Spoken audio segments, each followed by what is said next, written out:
এদিকে আজ 21শে ফেব্রুয়ারি গভীর রাত থেকেই লক্ষ লক্ষ কর্মী রাজপথে। শেখ হাসিনার ভয়ঙ্কর পরিকল্পনা বাস্তবের মুখে। ডক্টর ইউনূস সমন্বয়ক উপদেষ্টা তাদের প্রথম টার্গেট। ভয়াবহ তাণ্ডব করছে। কি করবেন এখন ডক্টর ইউনূস সমন্বয়ক উপদেষ্টারা? তারাও রাস্তা খুঁজতেছে। অসহযোগের এই প্রথম দিনে রাজধানীর বিভিন্ন স্থানে সংঘর্ষ হয়েছে। শাহবাগে সংঘর্ষ ছড়িয়ে পড়ে প্রেস ক্লাব, সায়েন্স ল্যাব, বাটা সিগন্যাল সহ নগরীর বিভিন্ন এলাকায়। লাঠি, ইটপাটকেল, দেশীয় অস্ত্র নিয়ে হামলা পাল্টা হামলা করে। মোহাম্মদপুরে যৌথ বাহিনীর সঙ্গে বন্দুকযুদ্ধে 2 জন নিহত। এই খেলাটা আরেকটু আগে শুরু করলে যৌথ বাহিনী, তাহলে দেশের জনগণ আরো বেশি যৌথ বাহিনীর উপরে তাদের ভালোবাসা প্রয়োগ করতেন এবং যৌথ বাহিনীর উপরে কনফিডেন্স, বিশ্বাস, ভালোবাসা বেড়ে যেত। আপনারা কোন আইনের বলে বা কোন হ্যাডামের জোরে আপনি বলেন যে রাষ্ট্রপতি শাহাবুদ্দিন চুপ্পু সাহেব উনি আপনার 21শে প্রথম প্রহরে আপনার শ্রদ্ধা জানাতে যেতে পারবে না শহীদ মিনারে? আমরা আসলে কোন দেশে বসবাস করতেছি? স্বয়ং শেখ হাসিনা নিজে বলেছে আপনাদের সন্তানদেরকে আপনারা ঘরে নিয়ে যান, এখানে তৃতীয় পক্ষ এসে গোলাগুলি করতেছে। তারা এই সিদ্ধান্তে এসেছেন যে আওয়ামী লীগ মোটামুটি শেষ হয়ে গেছে এবং এই দলের ঘুরে দাঁড়াবার সম্ভাবনা অন্তত বেশ কিছু বছরের জন্য। আবার অনেকে বলেছেন যে তাদের নাকি সম্ভাবনা একদমই নেই। এর কারণ হিসেবে বেশ কিছু তাদের যে বিচার করা হবে সে কথা কিন্তু সে একবারও বলে নাই। অথচ রাত 12টার পর থেকে বিক্ষোভে অংশ নেয়। সকালের প্রথম প্রহর থেকে রাজধানী ঢাকা সহ দেশের বিভিন্ন স্থানে অভাব স্পষ্ট হতে থাকে। রাস্তাঘাটে বিক্ষোভকারীদের অবস্থান, টায়ার জ্বালানো, সড়ক অবরোধ এবং বিভিন্ন সরকারি বেসরকারি প্রতিষ্ঠানে হামলার ঘটনা ঘটে। জুলুমবাজি বন্ধ, জঙ্গিবাজি বন্ধ, মানুষের শান্তি নিরাপত্তা নিশ্চিত করার দাবিতে আগামীকাল আইন শৃঙ্খলা রক্ষাকারী বাহিনী পরিস্থিতি নিয়ন্ত্রণে রাখতে সর্বোচ্চ প্রস্তুতি নিলেও কিছু এলাকায় সংঘর্ষের ঘটনা ঘটে। আওয়ামী লীগের দাবি বর্তমান সরকার প্রধান প্রফেসর ডক্টর মোহাম্মদ ইউনূসকে ক্ষমতা থেকে সরিয়ে দিতে হবে এবং সাবেক প্রধানমন্ত্রী শেখ হাসিনাকে বাংলাদেশে ফিরিয়ে এনে একটি সুষ্ঠু নির্বাচনের মাধ্যমে তার ক্ষমতা নিশ্চিত করতে হবে। হ্যাঁ, এইটাই তাদের দাবি। এই জন্যই তারা 21শে ফেব্রুয়ারি গভীর রাত থেকেই আন্দোলন করতেছে এবং রাজপথে নেমে গিয়েছে এবং তারা কিন্তু একাধারে বলতেছে ডক্টর ইউনূসকে নিয়ে। দর্শক শ্রোতা, দেশের মধ্যে অনেক অস্থিতিশীল পরিবেশ তৈরি হচ্ছে। দেশের রাজনৈতিক প্রেক্ষাপট বিভিন্ন দিকে ঘুরপাক খাচ্ছে।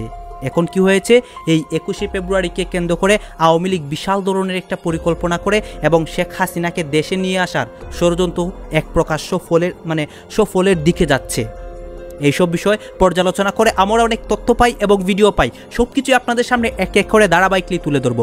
ভিডিওটা কিছুটা লং হবে কিন্তু অনেক তথ্য জানতে পারবেন যে আওয়ামী লীগ কর্মীরা রাত থেকে তাণ্ডব করে তারা কি করতেছে এবং দেশের এই পরিস্থিতিগুলো কিভাবে স্বাভাবিক হবে। ডক্টর ইউনূস সর্বশেষ কী সিদ্ধান্ত দেন, তিনিও কিন্তু কঠিন একটি সিদ্ধান্ত দেন। সেই সিদ্ধান্তটি দেখে সারা বিশ্ব অবাক হয়ে গিয়েছে।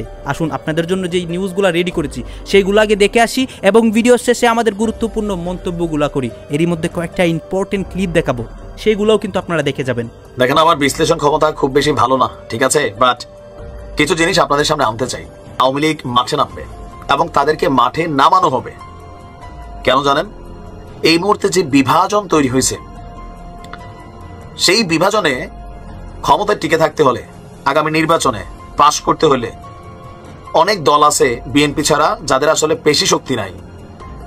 একটা ইউনিয়ন পরিষদ নির্বাচনেও একজন চেয়ারম্যান প্রার্থী হইতে গেলে প্রত্যেকটা নির্বাচনী যে কেন্দ্র আছে সেখানে এজেন্ট দিতে হয়, ভোটটা ঠিকমতো করাইয়া ফলাফলটারে নিয়ে আসতে হয়। এখন এরকম সক্ষমতা কয়জনের আছে? বিএনপি ছাড়া এই মুহূর্তে নাই।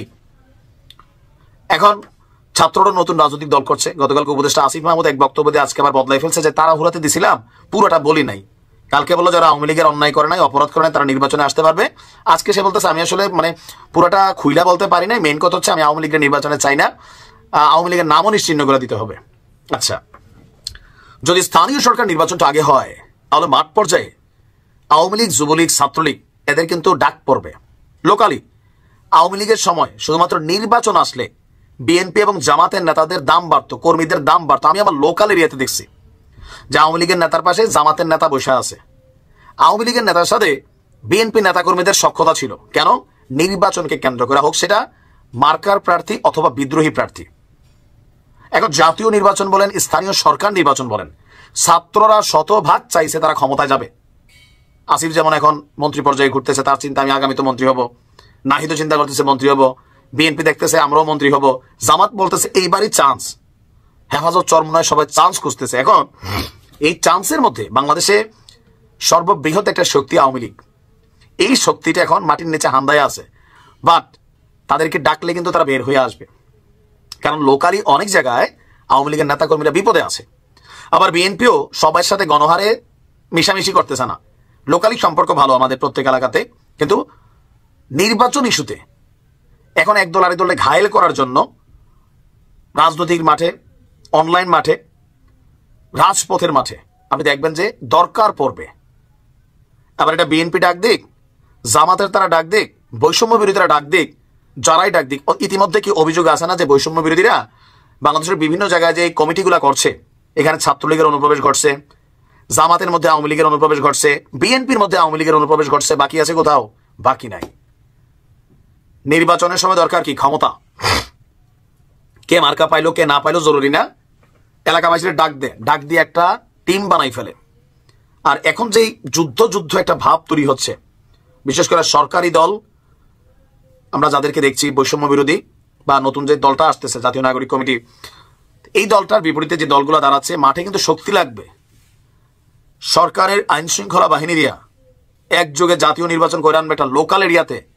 এই মুহূর্তে ডক্টর ইউনূস সরকার জীবনও পারবে না, সম্ভব না। আপনি এখন আওয়ামী লীগের গণহারে জেলে পুরাচ্ছেন, মাঠে কিন্তু বিএনপি জামাত খুল্লা আছে। আর এখন যে মপ টপ করতেছে যাদেরকে দেখতেছেন, তারা কি আওয়ামী লীগ? নো। তো তাদের সামনে তো সেনাবাহিনী অসহায় আমরা দেখছি, 32-এ দেখি নাই? তো নির্বাচনের সময় সবাই তো চাবে ভাই, আর আমাদের পুলিশ আইন শৃঙ্খলা বাহিনী যারা আছে ভাই, নিজের জীবন বাঁচানো ফরজ। এই অস্থিতিশীল পরিবেশ আওয়ামী লীগকে মাঠে নামার জন্য চান্স দিবে, দাম বাড়বে, ডাক পড়বে। আপনি দেখেন নির্বাচনটার সময় আপনার লোকাল এরিয়াতে আসলে কি ঘটবে আমি জানি না, কারণ ক্ষমতা আবার অদ্ভুত জিনিস। শেখ হাসিনা ক্ষমতার জন্য অনেক কিছু করছেন, এখনো ক্ষমতায় যাওয়ার জন্য আমরা অনেক কিছু দেখা শুরু হয়ে গেছে। আইনশৃঙ্খলা রক্ষাকারী বাহিনীর হাতে আবারও বিচার বহির্ভূত হত্যাকাণ্ড শুরু হয়েছে কিনা সেই প্রশ্ন আসছে সামনে। গতকাল দিবাগত রাতে এরকম একটা ঘটনা ঘটেছে, যেটাকে আমি অন্তত বিশ্বাস করি এটা বিচার বহির্ভূত হত্যাকাণ্ড। তার মানে আইনশৃঙ্খলা রক্ষায় ব্যর্থ সরকার এখন বিচার বহির্ভূত হত্যার মাধ্যমে আইনশৃঙ্খলার উন্নতি করতে চাইছে কিনা সেই প্রশ্ন আমাদের সামনে হাজির হয়েছে।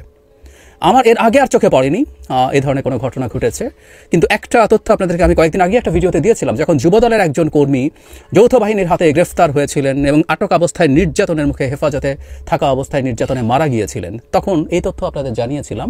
ডয়চে ভেলে বাংলা একটা চমৎকার রিপোর্ট আমাদেরকে জানিয়েছিল, যেটা আসলে আইন ও সালিশ কেন্দ্রের রেফারেন্স দিয়ে। সেটা হচ্ছে 17 জন মানুষ হেফাজতে মৃত্যুবরণ করেছেন, কাস্টোডিয়াল ডেথ। কিন্তু বিচার বহির্ভূত হত্যাকাণ্ড আমি মনে করতে পারি না গত 6 মাস বয়সী বা এই যে সরকারটা গেল 7 মাস হতে যাচ্ছে, যেটার সামনে 6.5 মাস হয়ে গেছে, সেই সরকারটার সময় কোনো বিচার বহির্ভূত হত্যাকাণ্ড ঘটেছে। একটা জিনিস একটু শুরুতে বলে রাখা ভালো, আমি আগেও একদিন বলেছিলাম হেফাজতে যে মৃত্যু সেটা আর বিচার বহির্ভূত হত্যাকাণ্ড আসলে একই না। কেউ আমরা এটাকে একই করে ফেলার চেষ্টা করি, কেউ বলেন। দুটো ভিন্নতা হচ্ছে এই জায়গায়, যখন বিচার বহির্ভূত হত্যাকাণ্ড হয় সেটা পরিকল্পিতভাবে কাউকে নেওয়া হয় এবং তাকে হত্যা করা হয়। আর কাস্টোডিয়াল ডেথ বা হেফাজতে মৃত্যু সেটা একজন মানুষকে গ্রেফতার করা হয়, তাকে নির্যাতন করা হয়, এবং অনেক সময় যেটা হয় এই নির্যাতনের মাত্রাটা লিমিটের মধ্যে থাকে না, মানে যতটুকু হলে মানুষ মারা যাবে না তার মধ্যে থাকে না, মানুষ মারা যায়। তাছাড়াও বিভিন্ন মানুষের সহ্য ক্ষমতা বিভিন্ন রকম, অনেক মানুষের বিভিন্ন রকম রোগ ব্যাধি থাকতে পারে, ফলে খুব তুলনামূলক কম নির্যাতনেও মানুষ মারা যেতে পারে। সো তার ইন্টেনশন মানুষকে মেরে ফেলার থাকে না যখন হেফাজতে মৃত্যু হয়, আর এটাই হচ্ছে ইন্টেনশন থাকে। যদি আমি বহুবার বলেছি, হেফাজতে কাউকে শারীরিক নির্যাতন দূরে থাকুক, বাংলাদেশের হেফাজতে নির্যাতন এবং মৃত্যু নিবারণ আইন অনুযায়ী 2013 কাউকে মানসিক নির্যাতনও সেই নির্যাতনের সঙ্গে নির্যাতন, এবং কাউকে সেটাও করা যাবে না, এটা চট থাপ্পড়ও ন্যূনতম দূরেই থাকুক, হুমকি দেওয়া যাবে না। যাই হোক, গতদিন যেটা হয়েছে সেটা হচ্ছে এরকম, মোহাম্মদপুরে যৌথ বাহিনীর অভিযানকালে কোট গুলি বিনিময় নিহত 2, পুলিশ বলছে এটা তারা যে ন্যারেটিভ আমাদের সামনে আসে আমি পড়ি। মোহাম্মদপুর থানার পরিদর্শক হাফিজুর রহমান প্রথম আলোকে বলেন, রাত 1টার দিকে যৌথ বাহিনী চাঁদ উদ্যান এলাকায় অভিযান চালাতে যায়। এ সময় যৌথ বাহিনীকে লক্ষ্য করে গুলি ছোঁড়েন সন্ত্রাসীরা। যৌথ বাহিনীও পাল্টা গুলি চালায়, এতে সন্ত্রাসী জুম্মন সহ 2 জন নিহত হন। এই ঘটনায় যৌথ বাহিনীর 2 সদস্য আহত হয়েছেন। ঘটনাস্থল থেকে 5 জনকে আটক করেছেন। হাফিজুর রহমান আরও বলেন, পরে পুলিশ ঘটনাস্থল থেকে গুলি ভর্তি একটি পিস্তল, একটি চাপাতি উদ্ধার করে, লাশ উদ্ধার করে শহীদ সোহরাওয়ার্দী মেডিকেল কলেজ মর্গে পাঠানো হয়েছে। তারা যান, পুলিশকে লক্ষ্য করে গুলি করে, যৌথ বাহিনীকে লক্ষ্য করে তারাও পাল্টা গুলি করেন এবং তাতে মারা যান। মানে আমরা শেখ হাসিনার সময় এই বিচার বহির্ভূত হত্যাকাণ্ডের 2-3টা ভার্সন পেয়েছি। এটা একটা ভার্সন, তারা কেউ সন্ত্রাসীরা ওখানে অপরাধ সংগঠনের পরিকল্পনা করছে, জেনে অভিযানে যায়, তাদেরকে গুলি করে, তারপর তখন পাল্টা গুলি হয়ে মারা যায়। তার আগে আরেকটা গল্প ছিল এরকম, একজন সন্ত্রাসীকে ধরা হবে, তাকে নিয়ে অস্ত্র উদ্ধারে যায়, তখন সেই জায়গায় আগে থেকে ওত পেতে থাকা সন্ত্রাসীরা পুলিশকে লক্ষ্য করে গুলি করে, র্যাবকে লক্ষ্য করে গুলি করে, তারাও পাল্টা গুলি করেন। এই গুলির মধ্যে যাকে নিয়ে যাওয়া হয়েছিল সে পালাতে যায় এবং পালাতে গিয়ে গুলিবিদ্ধ হয়। সেই গল্পটার মধ্যে হাস্যকর অনেকগুলো এলিমেন্টস আছে। পরবর্তী গল্প যেটা আমরা আজ শুনলাম সেটা আমাদের সামনে এসে হাজির হয়েছে। সুতরাং যে কথাটা বলছিলাম, এটা একটা বিচার বহির্ভূত হত্যাকাণ্ড। আমরা এসব ফালতু গল্প আসলে বিশ্বাস করি না। এটা খুবই ফ্রাস্ট্রেটিং। ডক্টর ইউনূসের সরকারের সময় আমরা এই জিনিসটা দেখছি, এবং যৌথ বাহিনী যখন অভিযানে নেমেছে তখন এই আলাপটা আমি করেছি, টকশোতে বলেছি, কলামে লিখেছি, ভিডিওতে বলেছি। এই বিশেষ অভিযান বিষয়টাকেই সন্দেহের চোখে আমরা দেখি যখনই কোনো বিশেষ অভিযান হয়েছে। আমি একটা কলাম লিখেছি প্রথম আলোতে, সেখানে চলো যায় যুদ্ধে মাদকের বিরুদ্ধে বলে যখন সোশ্যাল ক্যাম্পেইন করে এরপর অভিযানে নামা হলো, তার রেজাল্ট হচ্ছে 6 মাসের মধ্যে 200 মানুষকে গুলি করে হত্যা করা হয়েছিল। এর আগে বিএনপির সবাই 2001 অপারেশন ক্লিন হার্টে 35-40 জন মানুষ হার্ট অ্যাটাকে হেফাজতে মারা গিয়েছিল। এই বিশেষ অভিযানগুলো খুবই খারাপ জিনিস, এবং এই জিনিসটা প্রমাণ করে যে নিয়মতান্ত্রিক আইন শৃঙ্খলা রক্ষা হয়নি, তাই এখন সকল একটা বিশেষ অভিযান লাগছে। যাই হোক, বিশেষ অভিযান সরকার মনে করছে করুক, কিন্তু একটা বিচার বহির্ভূত হত্যাকাণ্ড আসলে আমরা দেখতে প্রস্তুত নই, এবং যেটা ঘটেছে এটারও পদক্ষেপ নেওয়া উচিত। আর যদি পদক্ষেপ না নেওয়া হয় তাতে একটা জিনিস বোঝা যাবে, সেটা হচ্ছে এই সরকার এটাকে এন্ডোর্স করছে।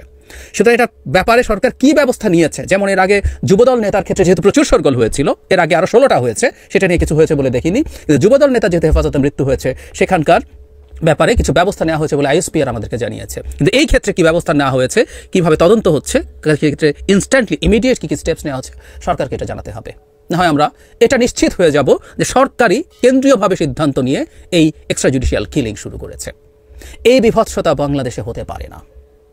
আজ না, যখন প্রচুর মানুষ, অনেকবার বলেছি, প্রচুর মানুষ হাততালি দেয়, মিষ্টি খায় সোকল ক্রস ফায়ার নিয়ে, তখন এর বিরুদ্ধে ব্লগে লিখেছি, গালি লিখেছি। আমি এটা কন্টিনিউ করে যাব।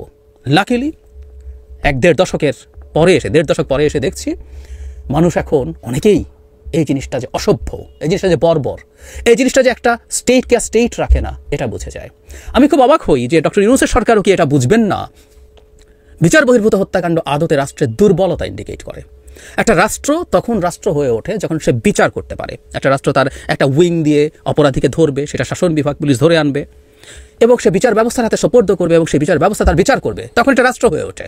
তার কঠোর বিচার হোক, অপরাধ যদি এমন হয় তার মৃত্যুদণ্ড, যেহেতু আমাদের এখনো আছে, তার মৃত্যুদণ্ড হোক, কিন্তু ধরে খুন করে ফেলবে, এটা রাষ্ট্রের লক্ষণ না, এটা রাষ্ট্রের লক্ষণ না, এটা সন্ত্রাসীর লক্ষণ। সো যখন একটা রাষ্ট্র নিজে সন্ত্রাসী হয়ে ওঠে, সরকার নিজে সন্ত্রাসী হয়ে ওঠে, এটা অত্যন্ত নেগেটিভ রাষ্ট্রের জন্য, রাষ্ট্রের ইন্টিগ্রিটির জন্য, রাষ্ট্রের অস্তিত্বের জন্য। এই ব্যাপারটাই রাষ্ট্র বোঝে না, সরকার বোঝে না। বহুবার বলেছে, আবার একটু যোগ করতে চাই, রাষ্ট্রের সাথে প্রত্যেকটা নাগরিকের একটা চুক্তি আছে। একটা কোয়ার্সিভ ইনস্টিটিউটের অধীনে নাগরিক যায় তার কতগুলো চুক্তির ভিত্তিতে। এর মধ্যে একটা গুরুত্বপূর্ণ চুক্তি হচ্ছে সে ন্যায় বিচার পাবে। সে অপরাধ করলেও ন্যায় বিচার পাবে। এমনকি যে অপরাধের ভিডিও ফুটেজ আছে সেই অপরাধেরও সে ন্যায় বিচার পাবে। তাকে ধরে নিয়ে গিয়ে ঠান্ডা মাথায় খুন করা যাবে না। আমি অনেকবার একটা এক্সাম্পল দিয়েছি, আবারও দিই। বরগুনায় রিফাত নামে একজনকে খুন করেছিল কয়েকজন মিলে, সেটার ভিডিও পাওয়া যায়। নয়ন বন্ড নামে একজন মূলত এটা নেতৃত্ব দিয়েছে, এবং তার ওয়াইফ মিন্নি, রিফাতের ওয়াইফ। এটা আমরা অনেক গল্প দেখেছি। তো ভিডিও তো ছিল, নয়ন যে তাকে কোপাচ্ছে এবং সেই কোপানোতে যে মারা গেছে, ক্লিয়ার ভিডিও আমাদের সামনে আছে।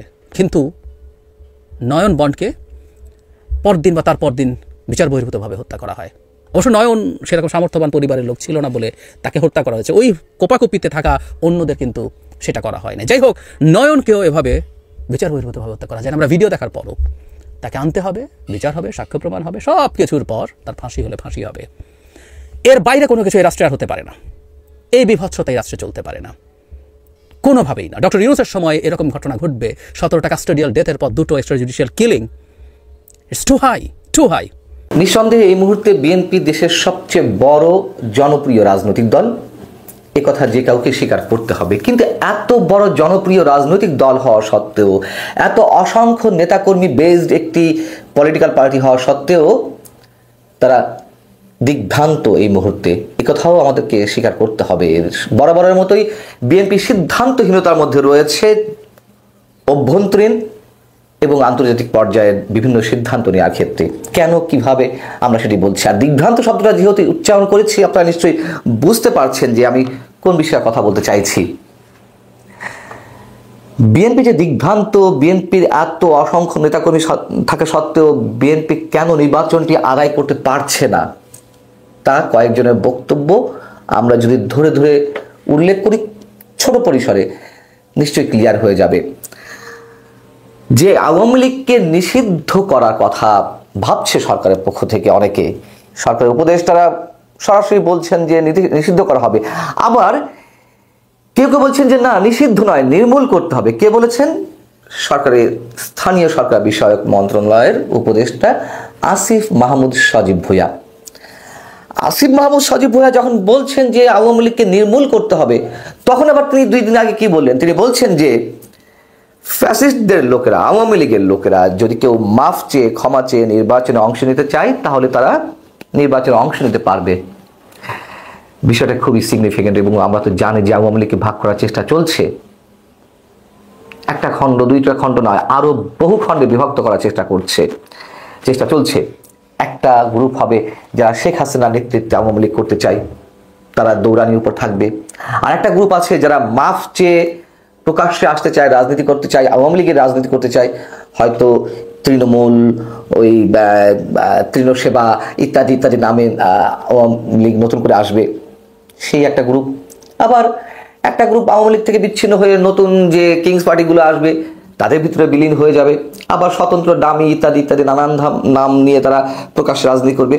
যাই হোক, চলছে তো, এটি স্পষ্ট হয়ে উঠেছে যে আওয়ামী লীগকে ভাগ করার চেষ্টা করা হচ্ছে, মূলত 2 ভাগ। এখন এই যখন মন্তব্য করলেন আসিফ মাহমুদ সজীব ভূঁইয়া, তখন বিএনপি মহাসচিব মির্জা ফখরুল ইসলাম আলমগীর কি বললেন মঙ্গলবার? তিনি বলছেন যে স্থানীয় সরকার বিষয়ক উপদেষ্টা যে মন্তব্য করেছেন, তার থেকে এটাই প্রমাণিত হচ্ছে যে তারা এখন নিজেদের স্বার্থে ওই ফ্যাসিস্টদের জায়গা দিতে চায়। কথা সত্য, ইট ইজ ডেঞ্জারাস। তার মানে কি আমরা এটা মনে করব যে তারা সরকারের থেকে তাদের দল গোছানোর জন্য বিভিন্ন রকম কৌশল নিচ্ছেন? মনে করা কোনো কিছু নেই, কৌশল নিচ্ছে, এটাই বাস্তবতা। এবং সেই কৌশল নিলে আমরা তা হতে দেব না। মির্জা ফখরুল ইসলাম আলমগীর বলছেন এদেশের মানুষ তা হতে দেবে না। এই যে হতে দেবে না, করা যাবে না, এই যে হুঙ্কার, একরকম হুঙ্কার একই দিন মঙ্গলবার আমির খুসরো মাহমুদ চৌধুরী আরেকটা অনুষ্ঠানে বললেন সংস্কারের গল্প বলে কালক্ষেপণের কোনো সুযোগ নেই। কখনো বলে আনুপাতিক হারে নির্বাচন, সরকারের কথা বলছে, কখনো স্থানীয় সরকার নির্বাচন, এরপর জাতীয় নির্বাচন, তারপর তারা সংস্কার করে যাবে, শেখ হাসিনা বিচার শেষ করে যাবে। এই সমস্ত কথা বলার কোনো সুযোগ নেই, তাদেরকে সেই জায়গায় কেউ দায়িত্ব দেয়নি। মির্জা ফখরুল আবার এক জায়গায় বলছে যে মানুষের মধ্যে তো সন্দেহ সৃষ্টি হয়েছে এই সরকার আদৌ নির্বাচনের বিষয়ে আন্তরিক কিনা। এরকম আরো নানান ধরনের বক্তব্য দিচ্ছে, কখনো নরম কখনো গরম। এর আগেও আমি নিজেই বলেছি কখনো নরম কখনো গরম অবস্থায় বিএনপি রাজনীতি করছে। কিন্তু কেন গরম নরম? এই যে গরম গরম হুঙ্কার দিচ্ছে, কিন্তু বিএনপি কিছু করতে পারছে না, নির্বাচনের রোড ম্যাপটি আদায় করতে পারছে না। কারণটা কি? আমি বলছিলাম দিগ্ভ্রান্ত। বিএনপি চাইছে, এর আগেও বলেছি, ভালোই নির্বাচনটা আদায় করে নিতে, নির্বাচনটি যাতে হয় খুব দ্রুত সময়ের মধ্যে। আসলে কি তা হবে? এবং বিএনপি কোনো ধরনের সংঘর্ষে যেতে চাচ্ছে না। বৈষম্য বিরোধী ছাত্র আন্দোলনে যারা রয়েছেন বা জাতীয় নাগরিক কমিটি অথবা জামাতের সঙ্গে সংঘর্ষ যেতে চাইছে না। সংঘর্ষ আমরাও চাইছি, কোনোভাবেই চাই না। কিন্তু বিকল্প কি? বিএনপির কথায় কি কোনো কান দেওয়া হচ্ছে? হ্যাঁ, কয়েকটি কথা অবশ্যই তারা গুরুত্বের সঙ্গে নিয়েছে, সরকারের পক্ষ থেকে নেওয়া হয়েছে। যেমন রাষ্ট্রপতির অপসারণের বিষয়টি, বিএনপির যে বিরোধিতা সেটি সরকার মানতে বাধ্য হয়েছে। ঘোষণাপত্র, ছাত্রদের পক্ষ থেকে যে নতুন ঘোষণাপত্র দেওয়ার কথা ছিল বর্তমান সংবিধান ছুঁড়ে ফেলার মাধ্যমে, সেটি বিএনপির জন্য ঠেকানো গেছে। এখন এতে কি বিএনপি সন্তুষ্ট? বিএনপি কি মনে করছে তাদের খুব মূল্যায়ন করছে? আমার মনে হয় আসল জায়গাটিতে মূল্যায়ন করছে না, মূল জায়গাটিতে নির্বাচন। সংঘর্ষ দ্বারা যেতে চাইছে না কেন? তারও একটি কারণ আছে, অনেকের মুখে মুখে এটি জানা যাচ্ছে, শোনা যাচ্ছে। বিএনপির কোন কোন নেতার কাছ থেকে যেটি শোনা যাচ্ছে, লোকবল থাকলেই সাহস আসে না। বিএনপি যে আন্দোলনে যে শক্তি ক্ষয় করেছে শেখ হাসিনার বিরুদ্ধে আন্দোলনে, সেই শক্তির পুনর্জাগরণ এই মুহূর্তে পাবে কিনা বা তারা ঘটাতে পারবে কিনা সে নিয়ে তারা সন্দিহান। আমি আবার বলছি, সংঘর্ষ আমরা চাই না, কিন্তু তাদের মধ্যে যে দিগ্ভ্রান্তির পরিচয় কি কারণে, সেটি শুধু ব্যাখ্যা করার চেষ্টা করছি। আর তারেক রহমান আদৌ ফিরছে না কেন, খালেদা জিয়া ঈদের পরে ফিরবেন, আদৌ ফিরবেন কিনা তা নিয়ে তো নানান ধরনের প্রশ্ন রয়েছে। সবচেয়ে বড় কথা হচ্ছে একটা এক্সাম্পল, বিএনপি যে পারছে না সঠিক সিদ্ধান্ত নিতে, নানান ধরনের ইকুয়েশন মেলাতে গিয়ে তারা কোনো স্থির জায়গায় আসতে পারছে না। এক হচ্ছে সবচেয়ে বড় যে অভিযোগটি এখন বিএনপির বিরুদ্ধে, বিএনপির নেতাকর্মীরা যেভাবে চাঁদাবাজি করছে, কেউ যদি বলেন যে এগুলো অভিযোগ, কোনো সত্যতা নেই, অ্যাজ এ জার্নালিস্ট আমার যেসব সোর্স রয়েছে কেউ চ্যালেঞ্জ করুন, আমি দেখিয়ে দেবো। এমনিতে তো ওপেন সিক্রেট এখন যে বিভিন্ন জায়গায় বিএনপি নেতাকর্মীরা চাঁদাবাজি করছে, সেগুলো কোনোটি আসছে, কিন্তু কতটা ভয়ঙ্কর আকারে চাঁদাবাজি করছে তথ্য প্রমাণ দিয়ে দেখিয়ে দেব। এই চাঁদাবাজদের বিএনপি থামাতে পারছে না কেন? সেই ঘুরে ফিরে কিন্তু নির্বাচনের জায়গাটিতে বিএনপি মনে করেছে সামনে নির্বাচন, এখন চাঁদাবাজদের বা চিহ্নিত যে দলীয় নেতাকর্মী রয়েছেন তাদের সবাইকে যেহেতু বহিষ্কার করতে হয়, যেহেতু বিএনপি অনেকে বহিষ্কার করেছে, অনেককে কয়েকশো নেতাকর্মীকে বহিষ্কার করেছে বিএনপি, কিন্তু সবার বিরুদ্ধে সমানভাবে ব্যবস্থা নিতে পারছে না। তার কারণ ওই যে নির্বাচনের সবাইকে প্রয়োজন। এই যে বিএনপির দোদুল্যমানতা, সেটি বিএনপির জন্য খুবই ক্ষতির কারণ হয়ে দাঁড়াচ্ছে। দ্বিতীয়ত, আন্তর্জাতিক পর্যায়ে বলছিলাম তারা সেখানেও বিভ্রান্তির মধ্যে রয়েছে। ভারতের সঙ্গে এক ধরনের যোগাযোগের চেষ্টা করা হয়েছিল বিভিন্ন সূত্র থেকে আমরা জানতে পারি, বা ভারতও হয়তো চাইছিল, কিন্তু ভারতের আস্থা অর্জন করতে পারেনি। এদিকে আবার ভারতের বিরুদ্ধে যত বড় বড় হুঙ্কার দেয়, আবার মাঝে মাঝে মিউ করে। তারা কি মনে করছে যে ভারতকে ছাড়া এদেশে রাজনীতি করে ক্ষমতা যাওয়া সম্ভব নয়? দুটো নাই বিএনপি। আবার এদিকে ভারতের সরাসরি বিরোধিতা করবে নাকি কখনো কখনো পক্ষ নেবে, সেই জায়গা থেকে আবার দেখলাম যে তারা লং মার্চ করলো তিস্তা পানি শুধু। অবশ্যই ভালো কাজ আমরা মনে করি, কিন্তু এই সময় এসে তিস্তার দাবিতে কেন হঠাৎ, তিস্তা পানির দাবিতে হঠাৎ কেন লং মার্চ, সে বিষয়টিও প্রশ্ন আকারে দেখা দিয়েছে অনেকের সামনে। চীনকে খুশি করার জন্য, এবং তার পরপরই চীন কিন্তু তিস্তা ব্যারেজ নিয়ে কথা বলেছে। সো এটা যদি চীনকে খুশি করার জন্য হয়ে থাকে, আমরা বরাবরই জানি যে চীনের সাথে একটি ভালো সম্পর্ক রয়েছে, কিন্তু বিএনপিকে তো স্থির একটা সিদ্ধান্ত আসতে হবে। হ্যাঁ, সবাইকে না খেপিয়ে সবার সাথে বন্ধুত্ব করে তারা সামনে এগিয়ে যেতে পারে, এটাই নিয়ম বা হওয়া উচিত।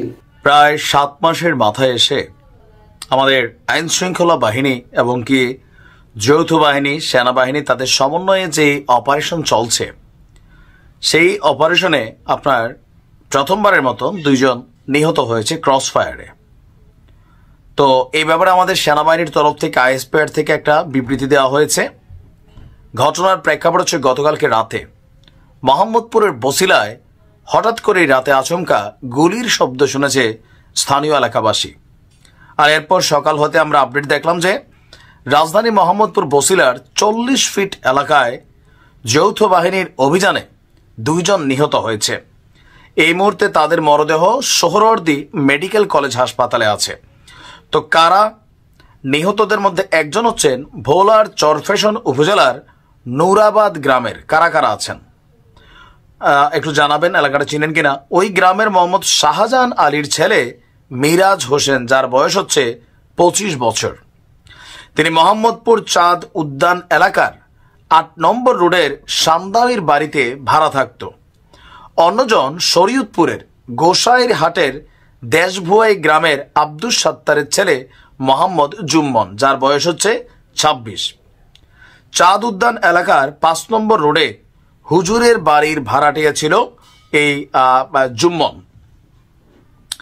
আর এই ঘটনায় গ্রেপ্তার 5 জনের মধ্যে আলামিনের বাড়ি হচ্ছে বরিশালে, তার বাবার নাম রহিম। এছাড়া যারা গ্রেপ্তার হয়েছেন আব্দুর রবের ছেলে, তাদের বাড়িও ভোলা, মোহাম্মদ হোসেন, মোহাম্মদ জলিলের ছেলে মিরাজ, মোতাহারের ছেলে মুমিনুল এবং সাইদকার ছেলে মোহাম্মদ মেহেদি। ডিউটি অফিসার বলছেন যে চাঁদ উদ্যানের লাউতলায় কিছু শীর্ষ সন্ত্রাসী বৈঠক করছে, এমন তথ্য ছিল যৌথ বাহিনীর কাছে।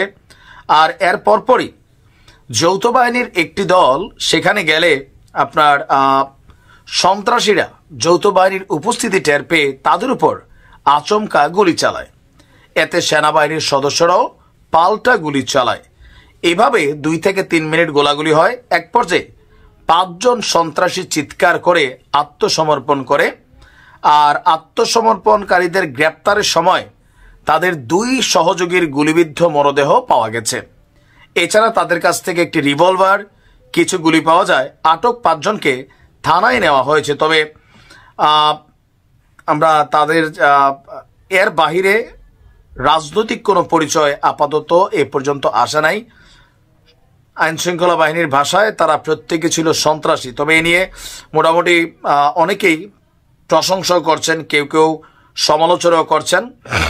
তো যারা আপনার মোহাম্মদপুরের বসিলায় এই সন্ত্রাসীদের বিভিন্ন রকম অপকর্মে দিনে দুপুরে প্রকাশ্যে ছিনতাই, কোপাকুপি, ব্যবসায়ীদের কাছে চাঁদাবাজি, নানান ধরনের সিন্ডিকেট গড়ে উঠেছিল, প্রত্যেকটা মানুষ বলছে যে একদম ভালো হয়েছে, 2-4টারে ফালাই দিছে, এলাকার মানুষ শান্তিতে থাকবে।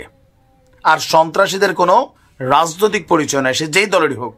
তা আমিও মনে করি সারা বাংলাদেশে এরকম অসংখ্য সন্ত্রাসী আছে, এদের কারণে এলাকাতে মানুষ শান্তি পায় না। এরকম আরো কিছু ফালাই দেখ, মানবাধিকার কর্মীরা কি বলবে, ডাজেন্ট ফ্যাক্ট। আমেরিকা থেকে টোটালি আপনার কোনো সহায়তা আমাদের বাংলাদেশের উদ্দেশ্যে আসবে না। এবং আপনার আমেরিকার যে শান্তি রক্ষা মিশন আছে, সেই মিশন থেকে তো স্যাংশন খাইছেই। উল্টো বা আদার্স দেশে আপনার আমাদের বাংলাদেশের যে সেনাবাহিনী যেত, এখন থেকে এটাও কি যেতে পারবে না। উল্টো দিকে আমাদের বাংলাদেশকে কেউ আর আর্থিকভাবে সহায়তা করতে পারবে না যতক্ষণ না পর্যন্ত এই ডক্টর ইউনূসকে আপনার সরাতে পারে এবং এটাকে একদম প্রপার ভাবে কড়ায় গন্ডায় হিসাব নিকাশ করতেছে। অন্যদিকে ডক্টর ইউনূসের যে গ্রামীণ ব্যাংকের যে এজেন্ট আছে, যত কটা সেক্টর আছে, সমস্ত জায়গায় আপনার ডোনাল্ড ট্রাম্পের একটা ইনকোয়ারি করা হবে। বুঝছেন আপনি? ডোনাল্ড ট্রাম্পের একটা ইনকোয়ারি করা হবে যে এই মানুষটা এত টাকা কোথায় পেল বা কার উদ্দেশ্যে পেল, হ্যাঁ, কার রেফারেন্সে পেল, কার মাধ্যমে পেল, সমস্ত কিছু একটা ইনকোয়ারি করা হবে।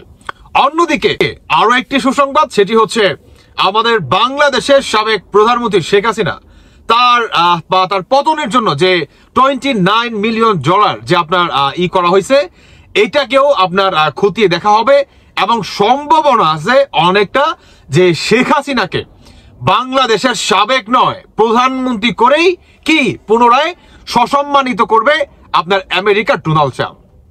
কি অবাক হয়ে গেলেন? অবাক হয়ে গেলেন? দেখেন, শেখ হাসিনার যে পতনটা করছে সেটা কি করছে, টোটালি একটা মাস্টার মাইন্ড ছিল, মানে বেইমানের উপর দিয়ে। একটা সরকার আপনার খারাপ হতেই পারে, তবে সেই সরকারকে সরানোর জন্য আপনি কোনো দুর্নীতির আশ্রয় নিতে পারেন না। কুঠার নামে আপনি $29 মিলিয়ন ডালবেন এই সার্জিস হাসনাদের পিছনে, এটা আপনি পারবেন না। এবং আপনার মনের ইচ্ছা মতো আপনি ট্রাইব্যুনাল গঠিত করবেন, আপনার ইচ্ছা মতো আপনি আইসিসি গঠন করবেন, হ্যাঁ, এটাও কি হতে দেওয়া যাবে না। তো সবকিছু কি এই ডক্টর ইউনূস ছিল অন্যতম, ইজ আ মাস্টার মাইন্ড। আর উনি আমেরিকা ইউএসএ নিয়ে আপনার পরিচয় করে দেয় মাহফুজকে। ভাবতে পারেন ভাই, এই বুইরা খাটাস কত বড় জঘন্য। আর ওরে দিছে নোবেল, ওরে নোবেল না রে ভাই, ওর পাশার মধ্যে 3 কাইলা টেটা আছে না, 3 কাইলা টেটা হান্দায়া ওর ওই যে চকের মাঝখানে গাইরা দিতে হবে আপনার নিশান স্বরূপ, যে he is the Mir Jafar, is the mastermind. ওর এইভাবে মনে করেন সাহায্য করতে হবে। হ্যাঁ, আমি এতদিন আসলে সত্যি কথা আমার সবকটা ভিডিওতে দেখবেন আমি ডক্টর ইউনূসকে নিয়ে এত কঠিন ভাবে কখনো কথা বলি নাই, কিন্তু আজকে বাধ্য হয়ে গেলাম যে এই বুইরা খাটাস ওর জীবন আসলে কিসের কমতি ছিল। নোবেল পাইছস, হ্যাঁ, পুরো পৃথিবীর বুকে যেটা সেটা একটা উপহার, সেটা পাইছস, তারপরও কেন বাংলাদেশের বিরুদ্ধে এত বড় একটা ষড়যন্ত্র করতে হবে, এত গণহত্যাকে ঘটাতে হবে? হ্যাঁ, কেন কেন ঘটাতে হবে? তাই তো বলি যে পাকিস্তান থেকে আপনার কি বলে 9.62 যে বুলেটটা, এটা তো আমাদের বাংলাদেশে ছিল না, আমাদের বাংলাদেশে কোনো বাহিনীটা ইউজ করে না। তাহলে এত বুলেট কোথায় থেকে আসলো? হ্যাঁ, কোথায় থেকে আসলো? 9.62 পাকিস্তান থেকে আসছে, পাকিস্তান থেকে এই ডক্টর ইউনূস আনছে। হ্যাঁ, এই ডক্টর ইউনূস আনছে। ভাবতে পারেন ডোনাল্ড ট্রাম্পের পক্ষ থেকে আসতেছে বাম্বু, একদম বুঝেন নাই, জায়গা মতো দিয়ে দিবে ডক্টর ইউনূস, জায়গা মতো দিয়ে দিবে। হ্যাঁ, $29 মিলিয়ন না, $29 মিলিয়ন ব্যাপার না। খাবেন খাবেন, আপনার নোবেল তো কারবেই, উল্টা আপনার পিছনে বাম্বু আসতেছে আপনার ইয়ের পক্ষ থেকে, ডোনাল্ড ট্রাম্পের পক্ষ থেকে হাজির থাকেন। আর আপনার গ্রামীণ ব্যাংক, আপনি যেভাবে আপনার এই কি বলে এই বাংলাদেশের শেখ মুজিবুর রহমানের প্রতিটা আপনার স্মৃতি আপনার মুছে ফেলছেন না, ঠিক তেমন ভাবে আমি বলে দিতে চাই আওয়ামী লীগের যারা নাকি কিংবা স্বাধীনতার লোক যারা নাকি আছেন, এই অন্তর্বর্তীকালে সরকারের যেই কটার বাড়িঘর আছে এবং এদের যে ব্যাংকগুলো আছে, বিশেষ করে গ্রামীণ ব্যাংক, 1 টাকাও মনে করেন ছাড় দিবেন না। সমস্ত টাকা মনে করেন গরিব মিসকিনে মনে করেন খাওয়াই দিবেন। ওদিনকে বিরিয়ানি হবে, বিরিয়ানি বাংলাদেশে আপনার একদম মানে রুটে বিছাই ফেলাবেন গরু জবাই দিয়া, বিরিয়ানি হবে এই আপনার সুদখোর ইউনূসের মনে করেন টাকা দিয়া। বেঈমান, বেঈমানের একটা লিমিট থাকা দরকার। হ্যাঁ, ভাবতে পারেন ভাই, ভাবতে পারেন। আসতেছে, প্যারা নাই, আপনার ডোনাল্ড ট্রাম্পের পক্ষ থেকে বাম্বু আসতেছে, সমস্যা নাই, চরম একটা বাম্বু আসতেছে, চরম বাম্বু খাওয়ার জন্য রেডি হয়ে থাকেন যে বাজার আছেন। এই তো বলি যে এই যে আপনার আরেকটা কথা, এই পিনাকি, হ্যাঁ পিনাকি, ইলিয়াস, তারপর হচ্ছে এরা, এদের পিছনেও মনে করেন টাকা খরচ করছে, এদের পিছনেও ইনভেস্ট করছে এই ডক্টর ইউনূস, সব কিছু মনে করেন বের হয়ে আসবে। তাই তো বলি যে এখন তো এদের সরকার বলে, এই যে অন্তর্বর্তীকালীন সরকার, এদের সরকার, তাহলে এরা কেন দেশে আসতেছে না? কারণ এরা টাকা খেয়ে মনে করেন বাংলাদেশের বিরুদ্ধে এত বড় একটা ষড়যন্ত্র মনে করেন করছে, টাকা খেয়ে মনে করেন করছে না। আর সাংবাদিক ইলিয়াস বা আপনার এই যে কি বলে পিনাকি, আর পিনিক কইরা না, পিনিক কইরা বড় বড় লেকচার মারাও, তোমার লেকচার ভরে দেওয়া হবে জায়গা মতো, প্যারা নাই। ডোনাল্ড ট্রাম্প লাগছে তোদের সব কয়টার একদম হাড্ডি ভাঙবে, হাড্ডি টের পাবি। আর সার্জিস হাসনাত, ওদের কথা নাইবা বললাম, যেখানে ডোনাল্ড ট্রাম্প নিজে হাত দিছে, অন্যদিকে ওদের বাবার ক্ষমতা নাই যে আপনার ইউরোপে কিংবা আপনার পশ্চিমা দেশে আশ্রয় নিবে, যেখানে ডোনাল্ড ট্রাম্প নিজে মনে করে আপনার এই পদক্ষেপ নিচ্ছে। ডোনাল্ড ট্রাম্প কি নিজে এই পদক্ষেপ নিচ্ছে যে $29 মিলিয়ন শেখ হাসিনার পতনের আপনার ঘটানোর জন্য আপনার ডক্টর ইউনূসকে বসাতে যাচ্ছে, কিংবা বাংলাদেশে একটা জঙ্গি হামলা করাইছে এই আপনার ব্রাইডেন। হ্যাঁ, দেখা যাবে যে এটার পিছনে হি ইজ দ্য মাস্টার মাইন্ডটা কারা, দেখা যাবে। মাহফুজকে পরিচয় করে দেয় না এই বুইরা খাটাস। আসলে এর প্রতি আমার ভালোবাসা ছিল অন্যরকম, যে যাই আর যাই হোক রে ভাই, উনি আপনার নোবেল প্রাপ্ত একটা মানুষ, আর যাই হোক বাংলাদেশে কোনো অরাজকতা হতে দিবে না। এই মানে কি বলবো ভাই, আসলে মানে ভাষায় প্রকাশ করতে পারি না। একটা কথাই আছে না যে বুইরা মানুষ আসলে মাইন্ডসেট জাত না।